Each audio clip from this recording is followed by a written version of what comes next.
حسبي ربي جل الله ما في قلبي غير الله نور محمد صلى الله لا إله إلا الله حسبي ربي جل الله ما في. Saudara-saudara kita yang lainnya baru terasa oleh kita seakan-akan bahwa kita pantas dan harus bersyukur betapa banyaknya amal Allah yang kita terima di saat banyak saudara kita yang tidak menerima nikmat itu. Kita dibangunkan Allah SWT untuk sholat subuh berjamaah ke masjid, barangkali juga sebelumnya dibangunkan untuk bisa menambahnya dengan ibadah-ibadah sunnah, dengan sholat-sholat tahajud dan lain sebagainya. Di saat kawan kita dekat telinganya azan berkumandang, di saat yang lainnya begitu mudahnya mestinya yang bangun, tapi justru tidak bangun untuk itu. Kita diberi kekuatan untuk bisa melangkah ke masjid, di saat yang lain mungkin lebih kuat untuk itu, tapi tak bisa melangkahkan kakinya ke masjid. Tentu banyak nikmat yang lain, kesempatan untuk menyembah Allah SWT dengan segala sarana prasarana. Mungkin banyak saudara kita yang bisa untuk itu, tapi justru tidak semua yang lainnya, tidak semuanya diberi kesempatan Allah untuk bisa menggunakan semua sarana yang dipunyai untuk mengibadati Allah dengan sebaik-baiknya. Allah a'lam bishawab. Mudah-mudahan kita selalu saja diberikan kesempatan Allah SWT untuk menjadi hamba-hambanya yang bersyukur, hamba-hambanya yang selalu menjadikan kehidupan ini sebagai bagian kesempatan untuk berserah diri pada Allah SWT, mengibadatinya. Amin amin ya rabbal alamin. Bapak dan Ibu, kita tentu sudah sangat akrab dengan ayat wa ma khalaqtul jin wal ins illa liya'budun. Tidaklah aku ciptakan jin dan manusia kecuali untuk hanya mengibadati Allah SWT.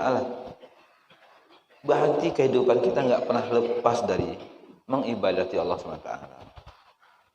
Wah, kita pahami bahwa mengibadati Allah SWT itu tidak hanya sekedar dalam bentuk ibadah mahdoh, ibadah sholat, puasa, haji, zakat dan seterusnya.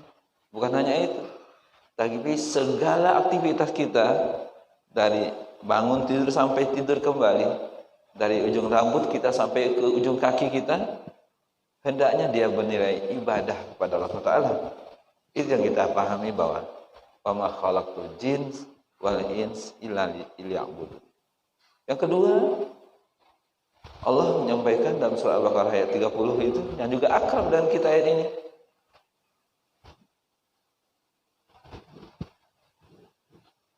Dalam surah Al-Baqarah ayat 30 yang bunyinya apa Ustaz? Wa iz qala rabbuka lil malaikah inni ja'ilun fil ardi khalifah qalu ataj'alu fiha may yufsidu fiha wa yasfiku ad-dima wa nahnu nusabbihu bihamdika wa nuqaddisu lak qala inni a'lamu ma la ta'lamun, kata Allah SWT. Tapi kita pahami, kita tangkap dalam ayat ini bahwa inni ja'ilun fil ardi khalifah. Dipahami bahwa kita manusia ini diciptakan adalah untuk khalifatullah fil ardh. Jadi yang pertama untuk mengibadah Allah SWT, ibadatillah. Yang kedua, khalifatullah fil ardh. Kita pahami dari para ustaz bahwa khalifah Allah di muka bumi ini adalah untuk bagaimana asmaul husna, sifat-sifat Allah, bagaimana nilai-nilai kebaikan, semua kebaikan yang Allah ajarkan, Allah bentangkan, Allah tuangkan, Allah sampaikan kepada kita melalui ayat-ayatnya itu, kita wujudkan pada diri kita, dalam perangai kita, dalam perilaku kita, dalam ucapan kita, dalam semua tindakan-tindakan kita, dalam kebijakan kita, dalam kekuasaan kita bagi mereka yang berkuasa. Yang kemudian para penguasa, yang berkuasa itu yang diberikan amanah itu disebut sebagai khalifah. Kekhalifahannya diwujudkan dengan cara melaksanakan perintah-perintah Allah, menghindari menjalankan perintah-perintah Allah, menghindari larang-larangannya. Dua itu yang kita pahami dalam kehidupan kita, tugas dan fungsi kita. Mengibadah Allah SWT, ibadatillah. Kemudian yang kedua, khalifatullah fil ardh. Bapak dan Ibu yang dirahmati Allah SWT, pada kesempatan ini tadi ayat kita bacakan, yaitu surat Ali Imran ayat 190 sampai 191. Ayat yang juga sangat akrab dengan kita. Inna fi khalqis samawati wal ardh, sesungguhnya dalam penciptaan langit dan bumi, wa ikhtilafil laili wan nahar, pergantian dalam siang dan malam, malam dan siang, la ayatil li ulil albab, merupakan tanda-tanda, merupakan ayat-ayat Allah bagi ulil albab, bagi mereka yang berpikir, bagi mereka yang menggunakan pikirannya. Bapak dan Ibu, ayat ini akrab dengan kita karena memang para ustaz, para imam sering membacanya. Dan karena memang juga akrab karena memang kita sering mendengarkannya. Bagi orang yang jarang mendengar itu tidak akrab bagi kita. Bagi orang yang tidak nambah duduk di dalam majelis ilmu tentu tidak akrab bagi kita. Tapi akrab karena kita memang sering mendengar di dalam sholat berjamaah, karena kita sering mendengar dalam materi khutbah. Dan ini juga ayat yang sangat populer bagi mereka yang pembelajar, yang suka belajar. Pada Ibu, awak kok rasanya rugi kalau tidak dikecilkan sebagai pembelajar. Bukankah awak sering mendengar orang-orang yang tawadhu dalam belajar itu, dalam menuntut ilmu itu yang mengecilkan bahasa. Rasanya tiuk baraja awak makin terasa bagi awak bahasa ilmu awak. Ternyata masih kurang.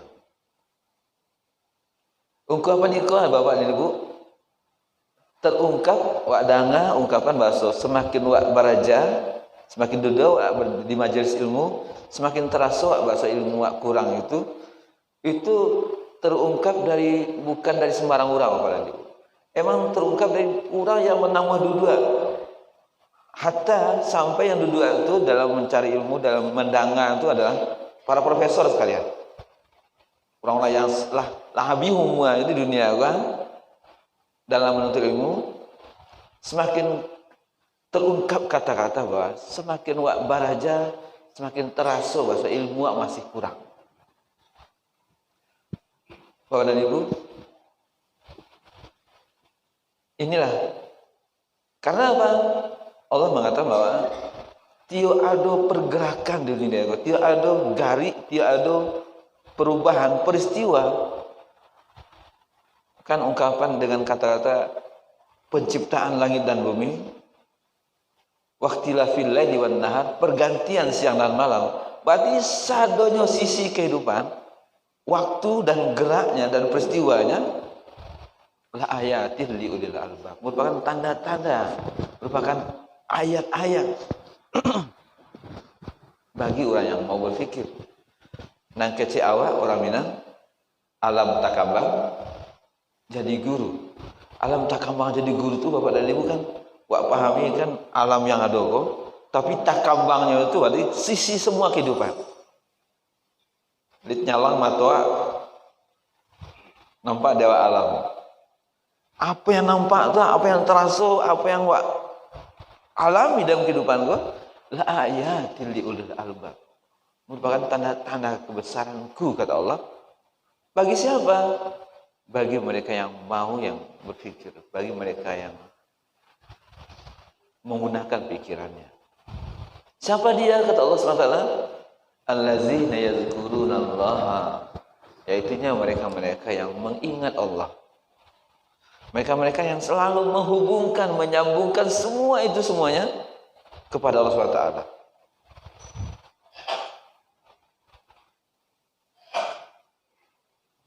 Qiyamah wa qu'uda, baik itu dalam keadaannya tagak, baik itu dalam keadaannya duduk, wa ala junubihim, maupun dalam keadaan dia berbaring sekalipun.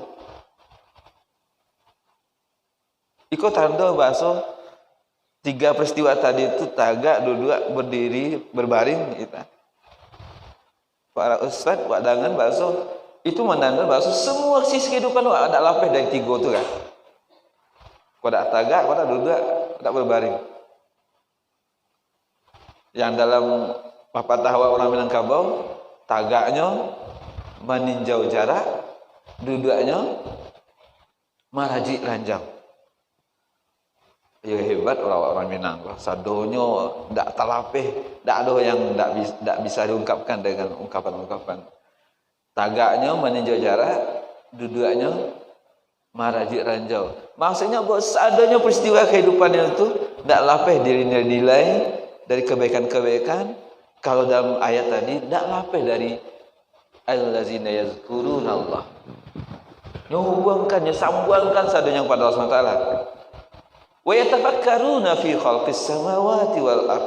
Yang kemudian sudahnya zikir nyopadukan pula dengan yatafakkarun, dengan fikir. Yang kemudian para ilmuwan mengecekkan bahasa menciri khaskan seorang ulama ilmuwan Islam itu tidak lapih dari 2 tadi. Bazikir, bapikir. Zikir dan fikir. Semua kehidupannya tak pernah dari 2 itu tadi. Zikir dan fikir. Sehingga kepada ibu, keluarlah kata-katanya dengan sambungan ayat tadi, seorang yang ulul albab itu keluar ungkapannya, Rabbana ma khalaqta hadza batilan subhanaka faqina azaban. Pemikir ulama-ulama tadi, Bapak dan Ibu, ulama atau pemikir tadi ya, yang ulul albab tadi.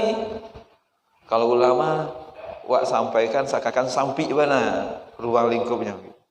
Yang awak adalah ulama. Tapi ayat tadi sebenarnya menyertakan awak sadanya. Sehingga keluar kata-kata Rabbana ma khalaqta hadza. Ya Allah, tak ada yang kau ciptakan sadanya kau. Batilah, sia-sia. Tak ada satu pun dari ketek salih-alihnya sampai gadang sagadang-gadangnya. Dari peristiwa kecil sekecil-kecilnya sampai peristiwa hebat sehebat-hebatnya. Tak ada Allah ciptakan. Seandainya itu adalah dalam keadaan sia-sia. Tak ada yang sia-sia. Apapun yang awak alami dalam kehidupan awak, tak ada yang sia-sia. Kalau awak memandang itu dengan ulul albab, dengan zikir dan dengan fikir. Sehingga kalau kata-kata subhanaka faqina azabannar. Maha suci Engkau ya Allah. Jadi ungkapan para ngayawak itu tak pernah terlepas dari menyucikan Allah SWT. Subhanallah, subhanallah, subhanallah. Tentu tidak ada kata-kata mengumpik, tidak ada kata-kata kecewa, tidak ada kata-kata mangga Tuhan membuat mereka menyesali apa yang Kau berikan. Subhanallah, Masya Allah. Bapak dan Ibu, demikian ayat ini. Kalau kita tadabburi ayat dalam surat Al-Imran ayat 190, tentu harapan kita semoga kita tidak termasuk yang sia-sia. Tentu harapan kita semoga kita termasuk hamba-hambanya yang selalu bersyukur, selalu membesarkan Allah SWT, mengagungkan Allah SWT, selalu menghubungkan semua sisi kehidupan kita kepada Allah SWT. Sehingga kita tidak terlepas dari kesia-siaan. Bapak dan Ibu, ketika kuliah dulu kami acok pergi ke berjalan-jalan. Bahkan sampai lah tamat kuliah pun sempat juga pergi mendaki Gunung Sago. Pernah kami berjalan-jalan ke Patamuan di Batu Busuak di situ. Kami menyebut istilah itu ketika kuliah itu dengan tafakur alam, tadabbur alam. Rihlah. Kaiko Randi sama Salasa, kini masih mahasiswa Salasa kan. Acok bawa adik-adiknya tu rihlah namanya. Menyebut ke adik-adik itu kita rihlah, tafakur alam. Kita mau belajar dari alam. Jadi ketika berada di alam itu, dia sampaikanlah kata-kata hikmah pada adik-adikku. Coba kita lihat alam ini. Betapa semuanya tunduk dan patuh pada Allah SWT. Jadi ketika itu tuh pai jalan-jalan tuh tidak pai raun-raun sekadar raun-raun tuh. Tapi memang sadonyo diingin mereka kepada kebesaran keagungan Allah SWT. Duduk di tepi pantai, betapa hebat agungnya cipta Allah SWT. Allah dengan sedikit saja menciptakan tsunami, apapun gedung, setinggi apapun gedung bisa dihancurkan. Jadi kata-kata itu kan menghubungkan kita dengan keagungan kebesaran Allah SWT. Sementara banyak orang pergi ke pantai, pergi berjalan-jalan, bukannya tambah membuatnya takut dan mengagungkan Allah SWT, tapi membuatnya semakin sombong. Semakin angkuh dia kepada Allah SWT, sampai-sampai lupa kewajibannya untuk beribadah, lupa kewajibannya untuk sholat, dan segala macamnya. Pergi ke pantai, pergi jalan-jalan, perbarui status dengan bermacam-macam ungkapan-ungkapan yang tidak sama sekali dihubungkan dengan kehebatan keagungan Allah SWT. Sementara dalam surah Al-Hajj ayat 8 balik, alam tara anna Allah yasjudu lahu man fis samawati wal ardh. Apakah kamu tidak melihat, kata Allah SWT, anna Allah yasjudu lahu man fis samawati wal ardh, bersujud kepada Allah SWT apa-apa yang ada di langit dan apa-apa yang ada di bumi. Dirinci Allah SWT syams, matahari, wal qamar, bulan, wal nujum, bintang, wad dawab, binatang-binatang melata. Sadonyo yang binatang itu dalam rangka mensujudi Allah SWT. Perlakunya atau sikapnya, sifatnya. Sampai kepada wa katsirun minan nas, dan sebagian manusia. Kemudian wa pahami kata para ustaz, para ulama, katsirun minan nas itu sebagian manusia itu fisik awak gua nampak tunduk dan patuh kepada Allah SWT. Fisik awak, rambut yang salah bauban, muka yang semakin kari. Cobalah, ada nak dan antara awak yang semakin gaek, semakin berminyak muka kau. Kecuali Pak RW semakin muda, dek pensiun. Itu tuh. Kalau memang main beliau semakin lincah gitu. Tapi memang kalau memang beliau begitu, alhamdulillah sehat, menikmati dan mensyukuri pensiunnya. Bapak dan Ibu, maksudnya kita memang enggak pernah, manusia kita ini yang pada akhirnya sadanya akan mati, kullu nafsin dha'iqatul maut, itu tanda bahwa patuh tunduk secara fisik kepada Allah Subhanahu wa taala. Tapi ada dihukum oleh Allah dalam ayat tadi, wa katsirun minan nas haqqan 'alaihil 'azab. Tapi sebahagian sebaliknya dari manusia itu ditimpakan pada mereka azab. Kenapa ditimpakan azab pada mereka itu?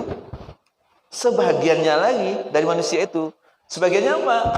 Dari parangai-parangainya, dari perkataan-perkataannya, dari pikiran-pikiran rusaknya, dari tindak tanduknya, dari perilakunya, dari kebijakan-kebijakannya. Itu yang membuat awak kena azab. Kalau tadi fisik awak itu dibuat tunduk kepada Allah, tapi parangai awak selain pada fisik tadi menyalahi, membelakangi aturan-aturan Allah SWT. Itulah ayat dalam surat Al-Hajj ayat 18 yang Bapak dan Ibu pada kesempatan ini mudah-mudahan kita termasuk hamba-hamba Allah yang selalu dibimbing oleh Allah SWT dalam rangka selalu tunduk padanya, mengikuti perintah-perintahnya, menjauhi larang-larangnya. Amin amin ya rabbal alamin. Allahumma waffiq wal aqwamut haqqu min rabbika wa la takunanna minal mumtarin. Assalamualaikum warahmatullahi wabarakatuh.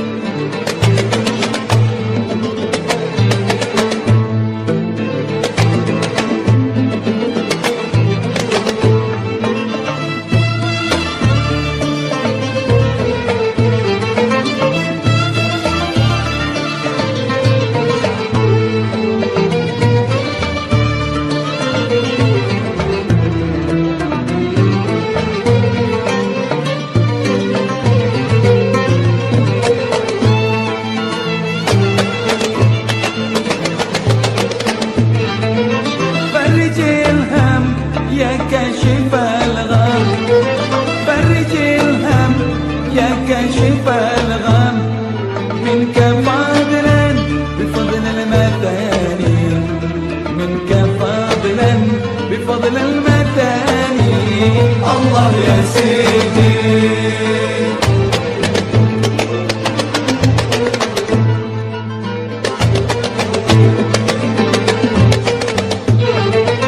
بالإمام الختام المقدم بالإمام الختام المقدم أشرف الرسل قاسي وجاني أشرف